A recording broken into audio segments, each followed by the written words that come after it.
అమ్మోరు అప్పుడు మీ స్కూల్ వెళ్తున్నారా? వెళ్తున్నారా? వెళ్ళనట్టు ఉండి ఉండనట్టు స్కూలింగ్ అంతా అలాగే సాగింది. కానీ నేను ఆ మూవీ చూసినప్పుడు ఇంత చిన్న అమ్మాయికి అంత హెవీ ఎక్స్ప్రెషన్ ఎలా ఇవ్వగలిగిందా అనేది నేను నిజంగా ఫీల్ అయ్యాను. నిజంగా నేను చదువుతాను, నాకు ఎగ్జాక్ట్ గుర్తులేదు. But Ammoru is in 94 95. నేను 5th లో ఉన్నప్పుడు రిలీజ్ అయింది. అట్లీస్ట్ నియర్ బై చెప్పాను, ఒక 1 year అటు ఇట్స్ ఓకే. సో అప్పుడు అనుకున్నాను, అరే ఎంత క్యూట్గా ఉంది అమ్మాయి, కానీ చాలా హెవీ ఎక్స్ప్రెషన్, హెవీ క్యారెక్టర్ మీద. అంటే ఒక పూనకం వచ్చే క్యారెక్టర్ అంటే అంత చిన్నపిల్లకి అంత ఈజీ కాదు. అంటే అది డైరెక్టర్ కోటి రామకృష్ణ గారు యాక్చువల్లీ దానికి ఆయనే దగ్గరుండి ఇలా చేయమ్మా అని చెప్పారా, లేకపోతే మీకు ఎవరు ఆ యాక్టింగ్కి సంబంధించి ఎవరు మీకు అంత పర్ఫెక్ట్గా ఎవరు నేర్పించారంటే ఎవరు చెప్తారు? I was never trained actor అండి. రియలీ? యా. 2.5 పర్వాలేదు. 1.5కి నేను ఫస్ట్ స్టేజ్ పర్ఫార్మెన్స్ ఇచ్చాను కూచిపూడి. నా సిస్టర్కి నాకు 16 years గ్యాప్. తను క్లాసికల్ డాన్సర్, అరంగేట్రం కూడా చేసింది. మేడం సుమతి కౌశల్ గారి దగ్గర తను నేర్చుకున్నారు, స్టూడెంట్ ఆవిడ. తను అరంగేట్రం అప్పుడు నేను మా అమ్మ కడుపులో పడ్డా. Okay okay. అప్పుడు తను క్లాస్కి వెళ్తున్నప్పుడు నేను తనతో పాటు వెళ్ళేదాన్ని. It's like my second mother అనుకోండి, వర్కింగ్ మదర్, అసలు మదర్ అనుకోండి. సో తనతో పాటే బాగా వెళ్ళిపోయేదాన్ని. అలా వెళ్తూ వెళ్తూ ఉషా కిరణ్ మూవీస్ వాళ్ళు వచ్చి మనసు మమత అని అడిగారు. నాకు ఏది గుర్తులేదు, వీళ్ళు చెప్తారు, నాకేమో గుర్తుంటుంది. సో మేనేజర్ గారు వచ్చి, ఉషా మంజరి గారు మా ఫస్ట్ గురు. సో మేనేజర్ గారు వచ్చి ఇలా పాప చిన్నపిల్లలు కావాలి, అదేంటి తరుణ్ సిస్టర్గా అని అడిగితే నేను ఎగిరానట, ఏం చేస్తాను మరి నాకేం అర్థమైందో, నేనేం ఎగిరానో ఏం వెళ్ళానో. ఆ సినిమాకి డబ్బింగ్ కూడా సార్ మౌళి గారు, ఎస్ వారే, లేదు డబ్బింగ్ ఇన్ఛార్జ్ గారు వేరే ఉన్నారు, sorry I forgot the name. చాలా ఏళ్ళు అయిపోయింది. ఎక్కడ మనసు మమత, సితారా గారు హీరోయిన్ గా చేసినప్పటి మూవీ అది. 89 ఏమో. సో అప్పుడు నుంచి ఐ వాజ్ ఇంటూ యాక్టింగ్ అండి. డాన్స్, యాక్టింగ్, చిన్నప్పటి నుంచి క్లాసికల్ డాన్స్. మనకి వెస్టర్న్ మీద మంచి పిచ్చి ఉండేది. మా అమ్మేమో క్లాసికల్లో దూరేది. క్లాసికల్ తర్వాత వెస్టర్న్ క్లాస్ అనమాట, అందుకే వెళ్ళేదాన్ని. క్లాసికల్ డాన్స్ ఏమో బేజార్గా నేర్చుకొని, వెస్టర్న్ డాన్స్ ఏమో ఫుల్ అక్కడే మిస్. మా అక్క క్లాసికల్ మీద కాన్సన్ట్రేట్ చేసింది, డాన్స్లో ఎక్కడికో వెళ్ళింది. నేను అటు ఇటు కాకుండా బేసిక్స్ రావు నాకు ఇప్పటికి, రెండింటికి సంబంధించి చేస్తా కానీ. సో అలా మేబీ అంటే కోటి రామకృష్ణ గారండి, ఆయన చెప్పారు, చెప్పినట్టే క్యాచ్ చేసి చేయగలిగేదాన్ని. అదేంటో అది ఉంది ఇంకా, అంటే ఆ సెన్స్. ఇప్పుడు ఫర్ ఎగ్జాంపుల్ ఒక డైరెక్టర్ ఇది కావాలనుకుంటున్నాను, ఇప్పుడు అట్లీస్ట్ చెప్పగలుగుతున్నాను సార్ కెన్ ఐ ఇంప్రూవైజ్ అని, ఈ మధ్య కాదు. బట్ ఇంతకు ముందు వరకు డైరెక్టర్ ఏం చెప్తే అదే అలాగే చేసేదాన్ని. ఓకే, అలాగే చేసేదాన్ని. అట్లా ఎక్కువ నవ్వద్దంటే నవ్వకుండా ఉండేదాన్ని, పెద్దగా చూడంటే పెద్దగా చూసేదాన్ని. వారే మనసు మమతకి అమ్మోరికి మధ్య ఇంకేం చేయలేదా మీరు? అయ్యో లేదు, మనసు మమత, అమ్మ, వసుంధరకి నాకు నంది అవార్డు కూడా వచ్చింది. ఫస్ట్ 3 movies ఉషా కిరణ్ వాళ్ళదే. అవును అవును. సో హోమ్ ప్రొడక్షన్ లాగా. దాని తర్వాత మైనర్ రాజాలో బాయ్ క్యారెక్టర్, రాజేంద్ర ప్రసాద్ గారి అబ్బాయి. మళ్ళీ ఓ బేబీలో రాజేంద్ర ప్రసాద్ గారి అమ్మాయి. ఎస్. ఆయన కలిసారా? ఆయన కలిసినప్పుడు చెప్పారా ఈ విషయాన్ని మీరు? నేను నన్ను చూడగానే, ఆయన సునాయన అనగానే గుర్తుపట్టారట Nandini ma'am. So next day చూడగా, నమస్కారం అండి, నేను మీ అబ్బాయిగా చేశాను, నేను మీ కొడుకుని గుర్తున్నానా అంటే he also responded very positively. So nice, మంచి ఎక్స్పీరియన్స్ అది మాత్రం. అసలు అది లైఫ్ కదండి నాకు. మళ్ళీ if I'm getting some offers ఈ రోజు అంటే oh baby is like life. Nandini ma'am ఇచ్చిందే కాదు. నిజం చెప్పండి, ఓ బేబీలో మీకు ఆపర్చునిటీ ఎలా వచ్చింది అసలు? అంటే స్క్రీన్ టెస్ట్ లాంటి చేశారా? ఏమీ లేదా? నథింగ్. నాకు వీడు పుట్టిన 1.5 yearకి నాకు అప్పటి నుంచి నందిని మ్యామ్ అంతకన్నా ముందు ఒక వెబ్ సిరీస్ చేశారు, దానికోసం అని అడిగారు. అప్పుడు వీడు 7th month. లేదండి ఫీడింగ్ అండి, రానండి అని చెప్పాను. సరే అయిపోయింది. దాని తర్వాత మళ్ళీ 1.5 years బాబు ఉన్నప్పుడు ఒకసారి కో డైరెక్టర్ అంకిత్ గారు ఫోన్ చేసి, నందిని మ్యామ్ ఆఫీస్కి రమ్మంటున్నారు, పలానా టైము సినిమా కోసం, ఇంపార్టెంట్ రోల్. ఇంకేం మాట్లాడలే, వెళ్ళా ఆ రోజు. వెళ్తే నువ్వు అప్పుడు నేను 2-3 ఏళ్ళ నుంచి వెనకబడుతున్నా, కాదు ఫస్ట్ ప్రెగ్నెంట్ అన్నావు, తర్వాత పిల్లాడు అన్నావు, తర్వాత ఇప్పుడు 1.5 year అంటున్నావు, 6-7 days character, but important role, నువ్వు కనుక చేయనంటే మర్యాదగా ఉండదని చెప్పారు.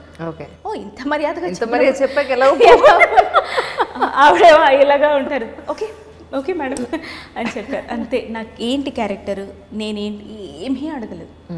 అసలు నాకు వచ్చేంత వరకు కూడా నమ్మకం లేదు అది. ఓకే, ఎన్ని మనకు తెలిసిందే కదా. ప్రొడ్యూసర్ సునీత తాటి గారు కూడా అదే రోజు ఉన్నారు. Oh she's the one who is frustrated, yeah she acts to be frustrated, good actor no అని అన్నారు. వాళ్ళు మాట్లాడేసుకుంటూ అగ్రిమెంట్ సైన్ చేయడం, తర్వాత తినకు వచ్చి చెప్పటం, ఓ బేబీ షూట్ స్టార్ట్ అవ్వటం. The day I went, first day తను ఎక్స్ప్లెయిన్ చేసినప్పుడు నాకు అర్థమైంది how important the role is అని. Then I thanked her because ఆ రోల్కి చాలా ఆప్షన్స్ ఉన్నాయి, అయినా కూడా she chose me. Confidence, I don't know, but definitely నేను తనకి చాలా ఓ చేస్తాను. బట్ ఒకటే ఏంటంటే ఏమో అండి, అదొక ప్యాషన్ అంతే. ఎవరైనా నువ్వు బాగా చేసావంటే ఆ రోజు ఉంటుంది అంజలి గారు, నాకు అన్నం కూడా తిరగపోయారో పర్లేదు, పొంగిపోతా. నువ్వు డబ్బులు ఇవ్వకపోని బాగా చేసావంటే అబ్బా నాకే అనమాట. నా ఫ్రస్ట్రేటెడ్ మన పాత చూసుకుంటే వెరీ హ్యాపీ. నన్ను నేను చాలా లవ్ చేసుకుంటాను. నాకు చాలా లేట్గా అర్థమైంది ఈ విషయం. I just love myself a lot with all the pros cons flaws body ఏదన్నా. I just like me. నిజం నిజం. ఓల్డ్ వీడియోస్ చూసినప్పుడు నేనేంత బాగా చేశానా అన్న ఫీలింగ్ నిజంగా. డబ్బింగ్ అప్పుడు అంటే మనం ఒక క్యారెక్టర్ని క్యారెక్టర్ లాగే చూస్తాం కదా. డబ్బింగ్ కూడా నా చేతే మొదలు పెట్టించారు మ్యామ్ ఓ బేబీకి సంబంధించి. ఫస్ట్ డబ్బింగ్ ఓకే, ముహూర్తం అయ్యి డబ్బింగ్కి ముహూర్తం చేస్తారు కదా, ఫస్ట్ నేనే. అది చూసినప్పుడు మేడం దీనికి అసలు మారల్స్ అనే తిక్సలేవా అని వెనకాల చూసుకుంటూ చెప్పుకుంటూ నవ్వుకుంటూ చాలా హ్యాపీ అనిపించింది. ద వే ఆ కింద పడి కొట్టుకునే సీన్ కానీ, oh that's a lovely experience అండి. ఐ డోంట్ థింక్ మళ్ళీ అలాంటి ఎక్స్పీరియన్స్ వస్తుంది. మీ కెరియర్ గ్రాఫ్ చూస్తే నాకు ఎంత ఆశ్చర్యంగా అనిపించిందో. నేనే నవ్వుకున్నా, మీరు ఎంత ఆశ్చర్యంగా అనిపించిందో. అప్పుడు సితార గారు అప్పట్లో కూడా చాలా మంచి క్యారెక్టర్స్ వేసేవాళ్ళు. ఆవిడ సీనియర్ మోస్ట్ పర్సన్. ఆవిడతో చేశారు రాజేంద్ర ప్రసాద్ గారితో, సౌందర్య గారితో, హిందీలో గోవింద గారితో, కరిష్మా గారితో 25 ఫిల్మ్స్ చేశారు. అమ్మోరు అండ్ మనసుబం తబ్బిపో. అవును, చూసుకుంటే నిజంగా మధ్యలో ఎంత గ్యాప్ వచ్చింది అనేది doesn't matter at all. Real I'm telling you, మీకు వచ్చిన ఆపర్చునిటీ మళ్ళీ వెనక్కి స్టార్టింగ్ నుంచి ఏబిసిడి నుంచి మొదలు పెట్టకుండా మీ ఎక్కడైతే మీరు ఆపరు అక్కడి నుంచి గ్రాఫ్ పెరుగుతూనే ఉంది. దట్స్ ద రీజన్ అండి. మీరు అడిగారు ఎలా మేనేజ్ చేయగలుగుతున్నారని. మేబీ అదొక్కటే రీజన్. నన్ను వర్క్కి పుష్ చేసుకుంటా. రీసెంట్లీ నేను జీ తెలుగుకి కూడా రేణు దేశాయ్ గారితో కలిసి చిన్న క్రియేటివ్స్ చేశాను. వదినా అని. It's very difficult. మార్నింగ్ 6కి వెళ్ళి ఈవినింగ్ 8కి ఇట్లాంటి సిచ్యువేషన్స్లో వర్క్ చేయడం. Or else even I'm not a teenager, I had my own medical reasons earlier. ఇవన్నీ ఉండి కూడా ఐ జస్ట్ పుష్ అండి. ఎందుకంటే చాలామందికి అనుకున్న రాని అవకాశాలు ఇవన్నీ. అంటే నేను ఏదో గొప్ప అని చెప్పట్లే, గాడ్ నాతోటి హ్యాపీగా ఉండి నన్ను అట్లాంటి మంచి మనుషులతో కలిపాడు. ఎక్కడ ఆపానో అక్కడి నుంచి, ఆర్ ఎల్స్ అంతకన్నా ఎక్కువ నుంచే. అనుకోకుండా ఫ్రస్ట్రేటెడ్ ఉమెన్ సక్సెస్, అనుకోకుండా లైమ్ లైట్, మళ్ళీ అనుకోకుండా ఓ బేబీ, అనుకోకుండా ఇప్పుడు పూరి జగన్నాథ్ గారు రొమాంటిక్, అనుకోకుండా అన్నీ. సో ఇది ఎంతమందికి వస్తుంది?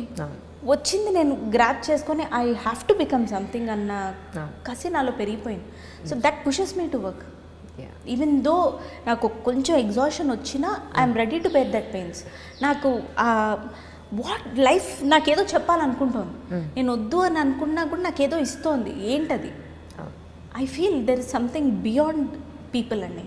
డెఫినెట్లీ అది గాడ్ అంటారా, సైన్స్ అంటారా, నేచర్ అంటారా, నాన్ సెన్స్ అంటారా అనేవాళ్ళు అంటారు. But I feel there is something beyond people. ఏదో వస్తుంది మనకి, రావాలన్న టైంలో ఆపలేరు. నేను సాయి విషయంలో కూడా అనుకున్నన్ని రోజులు పిల్లలు రాలేదు. వాడు కడుపులో పడ్డా నాకు సక్సెస్ స్టార్ట్ అయింది. ఫ్రస్ట్రేటెడ్ ఉన్న ఫస్ట్ వీడియో అప్పుడు నాకు ఫస్ట్ మంత్ ప్రెగ్నెంట్ నేను. So I feel he's my lucky charm for sure. That's nice. అవును, పురి గారిది ఏం చేస్తున్నారు ఇప్పుడు? రొమాంటిక్. పురి గారి అబ్బాయిది ఆకాష్ అయిపోయింది కూడా shooting. It was suppose to release May 29th. Anil Paduri garu director, but ఈ పాండమిక్ వల్ల ఆపాం. మంచి రోల్ అండి, హీరోయిన్ తో సరి సమానంగా. డాన్స్లేంటి, పాటలేమిటి, బట్టలేమిటి, అసలు అదొక హైలో ఉండే క్యారెక్టర్ అనమాట. Okay, so waiting for releasing అన్నమాట. Yeah because it's a very complete change over to Oh Baby. ఏంటో మరి ఇప్పుడున్న కండిషన్లో ఎప్పుడు మూవీస్ రిలీజ్ అవుతాయో, రిలీజ్ అయినా థియేటర్స్కి మనుషులు వస్తారా, ఎంత పెద్ద క్వశ్చన్ మార్క్గా ఉంది నిజంగా. But I feel nothing is permanent అండి. ట్రూ. అంటే మనం ప్రతిరోజు బతుకుతున్నాం అంటే ఒక రీజన్ ఉంది ఖచ్చితంగా. అండ్ ఐ థింక్ మనకు అంత మేజర్గా ఎఫెక్ట్ కాదని గట్ ఫీలింగ్ నాకు. వస్తుంది సిచ్యువేషన్, ఎలాగో అలా సొల్యూషన్ వస్తుంది అని అనుకుంటున్నాను. అఫ్కోర్స్ ఈ పాండమిక్కి నాకు ఎఫెక్ట్ కాలేదు కాబట్టి నేను కూర్చొని మాట్లాడడం తేలికే, భరిస్తున్న వాడికి అసలు బాధ తెలుస్తుంది. బట్ ఐ స్టిల్ ఫీల్ అంత లాస్ మనకు అవ్వదు, everything will be normal. Shooting start అయ్యాయి, అవును, విత్ ఆల్ ద లాక్డౌన్ ఇది అండ్ అన్ని జాగ్రత్తల మధ్యలో ఇన్ షూటింగ్స్ జరుగుతున్నాయి. I think we will be back. అయితే ఇప్పటివరకు టోటల్గా ఎన్ని 25 అయ్యాయి, more than near by. Yeah, అవును. తర్వాత సీరియల్స్, తర్వాత డబ్బింగ్. నేను ఆఫ్ ది కెమెరా ఉన్నది ఒక 2-3 years ఏమో అండి, అంతే. బికాజ్ దూరదర్శన్లో కూడా నవ్య అనే ప్రోగ్రామ్ చేశాను. ఆన్ కెమెరా కనుక మనం లెక్క వేసుకుంటే, ఆఫ్ ద కెమెరా అంతే. ఏదో ఒక విధంగా నేను ఉండనే ఉన్నాను. Low or high, I was always acquainted with the industry, digital or electronic or cinema, ఎప్పుడు ఉన్నాను నేను. ఇప్పుడు సీరియల్స్ కూడా చేస్తున్నారా రైట్ నా? లేదండి, లేదు కదా. ఓన్లీ సీరియల్ యాడ్ మాత్రమే చేశారు. యా, అంతే. సీరియల్స్ స్టార్ట్ అవబోతున్నాయి అని దానికి ఒకటి చేశారు, అంతే. ఇప్పుడు ఏంటంటే అండి, నన్ను నేను సాటిస్ఫై చేసుకోవడం ఎంత ఇంపార్టెంట్, నాలో నీ ఆ urge of being recognised or నా ప్యాషన్.